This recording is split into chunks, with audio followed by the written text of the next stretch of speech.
Former world champion will not win the WWE Elimination Chamber, believes Chris Van Vliet. The upcoming WWE Men's Elimination Chamber match will feature Drew McIntyre, Damian Priest, John Cena, Logan Paul, CM Punk, and Seth Rollins. Ahead of the premium live event, popular podcaster Chris Van Vliet made a wild prediction about the six-man contest at Rogers Centre in Toronto, Canada on March 1.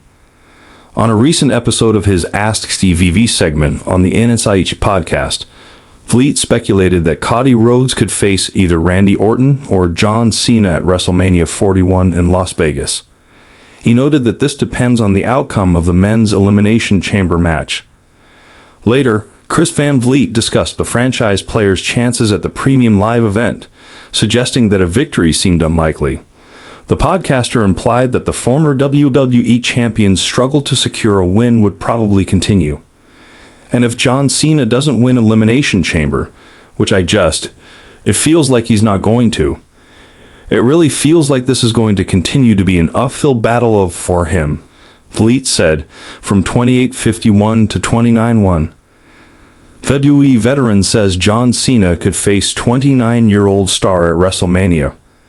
Wrestling veteran Jonathan Coachman recently shared his thoughts on the Nation leader's opponent for this year's Showcase of the Immortals. The former SmackDown commentator discussed this on his The Coach and Bro podcast. Jonathan Coachman speculated about the potential for compelling promos between Logan Paul and John Cena leading up to WWE WrestleMania.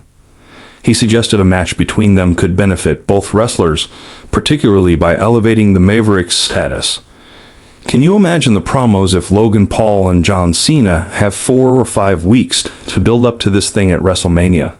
And he's telling, by the way, shave your head. I'm tired of the bald spot in the back. Logan Paul, not only could he give Cena the rub, but Cena would absolutely give Logan Paul the rub. And I think it could really launch Logan Paul into the stratosphere if they had a really good match. Coachman said, whether or not the Nation leader wins the men's Elimination Chamber match to punch his ticket to the shows remains